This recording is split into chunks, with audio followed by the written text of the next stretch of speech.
c'est une bénédiction. Amen. Parce que Jésus est roi. La Bible déclare, les cieux et les cieux ne peuvent le contenir. Il fait de la terre son marche-pied. Et ce Dieu grand que les cieux ne peuvent pas contenir, que la terre et son marche-pied viennent habiter en toi. Amen. Oh, tu es plus grand que le monde, Dieu, mon frère. Tu es plus grand que la planète Terre. Arrête de t'ignorer, frère. Amen. Il crie Amen. Ils vont sortir de cela, ils vont oublier tout ça là. Et puis devant les démons, ils vont aller faire allégeance aux démons.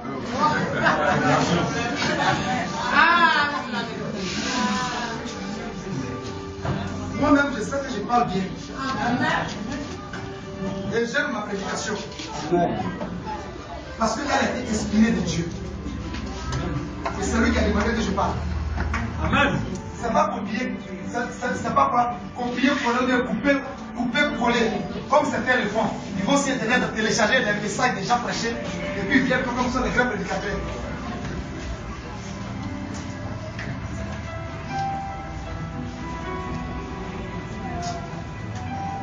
On progresse.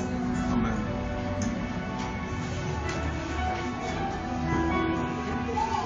Numéro 7. Il lui dit d'un ton suppliant.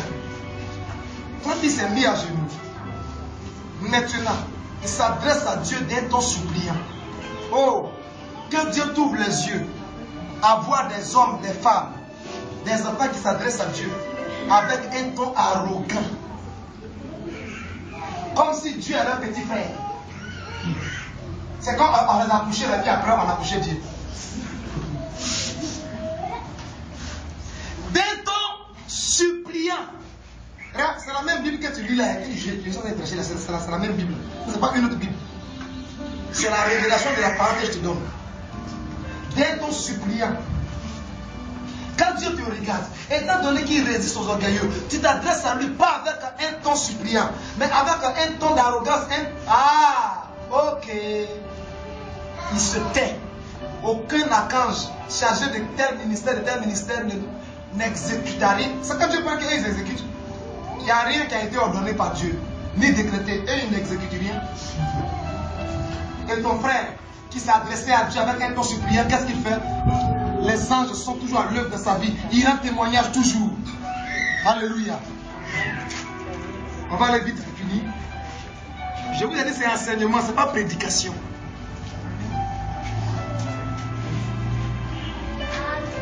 Et puis, regardez encore. Hé, Élie Moïse, viens là te faire du bien. Oh. Vous savez, c'est un mystère. Mais ta sorcellerie ne pourra pas bloquer ça. Sinon, il y a des manger bébé. Il y a des manger bébé. C'est ça ce que je vais dire par là. Il y a des manger bébé. Ça veut dire que je vais te livrer à Satan.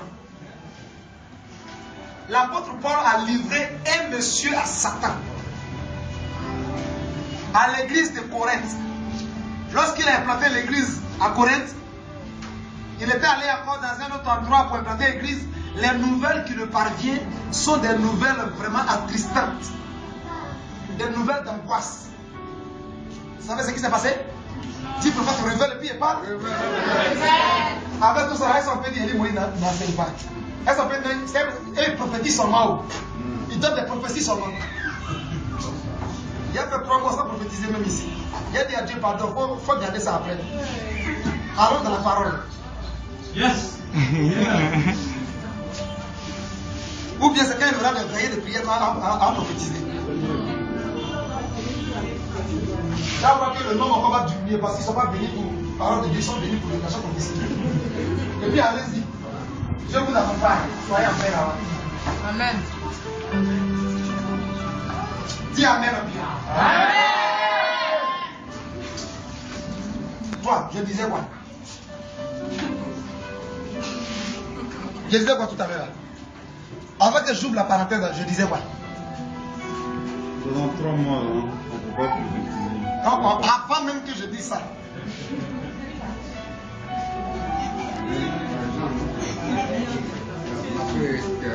Oui.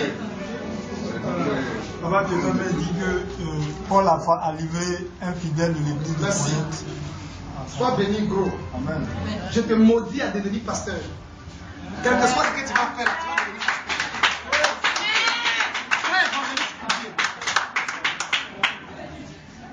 dimanche prochain, tu diriges. On va commencer. Quand vous dirigez là, je vous regarde. Et puis je retiens. Le jour que je vais t'appeler là, c'est pour te faire le lavage du cerveau. Pour te propulser encore loin. Écoutez la parole de Dieu.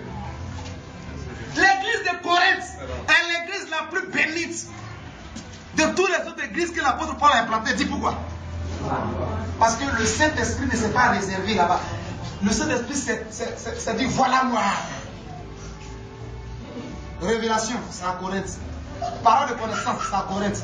Don de sagesse, c'est à Corinthe. Discernement, c'est à Corinthe. Parler en langue, c'est à Corinthe. Il faut lire 1 Corinthiens 12. C'est là-bas qu'on nous révèle même ces dons, tout ça là. Ils étaient charismatiques. Amen. Remarquez, dans tous les lieux charismatiques, là, ce qui se fait en bas, c'est pourriture. Ceux qui reçoivent plus la visite de Dieu, là, sont ceux-là même qui blessent plus le cœur de Dieu. Sont ceux-là même qui enfreignent plus aux lois de Dieu. Je m'explique. Dans ces mêmes églises-là, il y a un enfant qui marie, sinon qui divorce, qui cherche la femme de son papa. Écoutez, il couche avec la femme de son papa et puis il la marie maintenant même. Ça, il arrache la femme de son père. Et puis personne ne parle dans l'église. Ni le pasteur, ni les diacres, ni le département. Tout le monde se tait. Une église où il y a un mouvement comme ça de Dieu. Et puis il n'y a pas quelqu'un pour dénoncer le péché. Les nouvelles ne sont pas venues à Paul. Paul est rentré dans tous ses états. Et il a pris ses responsabilités. Il dit, de tous les églises que j'ai plantés là, je rends bon témoignage de vous parce que le Saint-Esprit vous a béni grand. Mais vous faites les choses même que les païens ne osent pas faire. Un païen là, il ne va pas à l'église, mais il sait que les femmes de son papa là, il ne doit pas arracher ça pour marier. Il sait ça. Dis c'est vrai. C'est vrai. C'est vrai. Ils ne lisent pas la Bible. Ils n'ont pas de documents de l'église. Mais un païen sait qu'il ne doit pas arracher femme de son papa. En tout cas, je suis convaincu que ces 10 païens là, 9 le savent. Ceux qui le savent là, ils ont la moyenne. L'église où on enseigne en long et en large, l'église où toute la révélation de Dieu est donnée, c'est là quelqu'un dans l'église va arracher femme de son papa qui marie. Hey. C'est là Paul a dit de telle personne là. C'est ça Paul a dit de telle personne là. Il faut le livrer à Satan. Il faut le livrer à Satan. Livrer à Satan, c'est quoi? Mais les enfants là, peut-être qu'ils vont vous jouer. Vous ne savez pas que votre papa là, il est un peu cloué aussi dans la parole de Dieu. Vous ne savez pas qu'il y a un Réma gros puissant. Hein? Réma là, ça est là. Réma là, ça est là. Parce que Dieu parle toujours. Amen. Bien. Toi, je disais quoi tout à l'heure là, avant d'arriver sur Réma là, ça est là. Je disais quoi tout à l'heure? Vous avez dit de ne pas chercher. J'ai fini là. Oui. Vous avez dit que même les parents même savent qu'il ne faut pas chercher la femme de son papa. Alléluia. Que Dieu soit béni. Amen. Ce n'est pas là. J'arrive sur une dernière phrase. Qui peut me dire ça? Oui. Toi, tu as dit se livrer quelqu'un à Satan, ça veut dire. Voilà. Toi, tu es pasteur. Livrer quelqu'un à Satan, ça veut dire quoi? On dit c'est l'enseignement, on n'a pas dit c'est des prédications, on a fait blablabla, c'est fini. Mais comme c'est l'enseignement, on ne passe à part. C'était pour eux le moyen de donner la possibilité à la personne, au temps de Paul là, de revenir à Dieu. Parce que quand on te livre à Satan, Satan va te frapper. Tu l'as combattu, non? Maintenant, Dieu n'est plus avec toi. C'est pas ça. Lui, il fait quoi? Il te récupère. Ok. Et quand il va foncer à te faire traverser les moments difficiles, c'est-à-dire, Si tu étais béni, tu avais un salaire de 1 million. Si le pasteur te dit, toi, tu perds la grâce de Dieu aujourd'hui, tu es disgracié devant Dieu à cause de ce que tu as fait. Le ciel prend un compte et puis on écrit. Bon, donc tous les anges de faveur qui marchaient avec toi, d'opportunité qui marchaient avec toi, chacun arrête son service. Et ça va, je me fais comprendre. Tout s'arrête.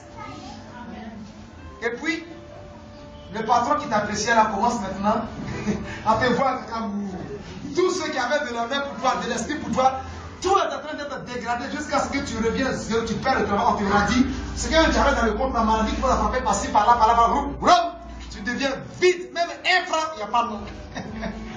Dans de telles situations-là, c'est à qui tu as revenu?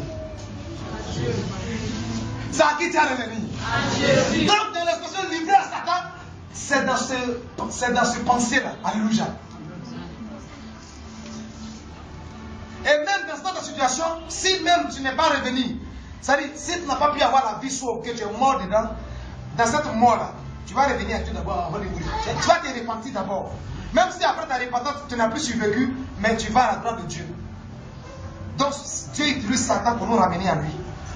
Dieu utilise les sorciers, les démons pour nous attaquer, pour nous ramener à lui. Il y a des personnes là où tout va bien dans leur vie, un mois, vie de prière, ça disparaît. Mais quand les problèmes commencent à arriver dans la famille, c'est là maintenant on réunit tous les enfants. Prions! Prions! Il sait pourquoi il dit prions, il y a le feu, c'est chaud. On attend le Seigneur Jésus-Christ. Alléluia!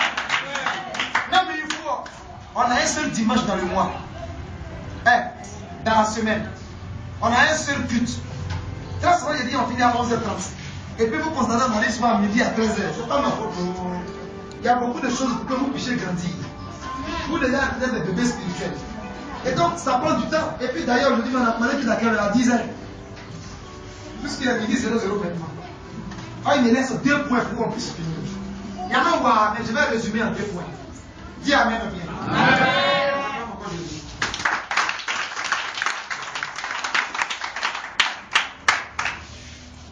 Voici encore un élément très important que nous devions copier. Prends pour exemple. Le monsieur a encore dit à Jésus, après l'avoir supplié, si tu le veux, tu peux me rendre pur. Combien de personnes aujourd'hui dans les congrégations, dans les églises, imposent leur désir, leur volonté à Dieu?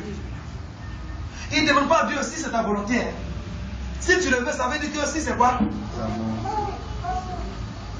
Si c'est ta volonté que je sois guéri, tu as la capacité de tout faire.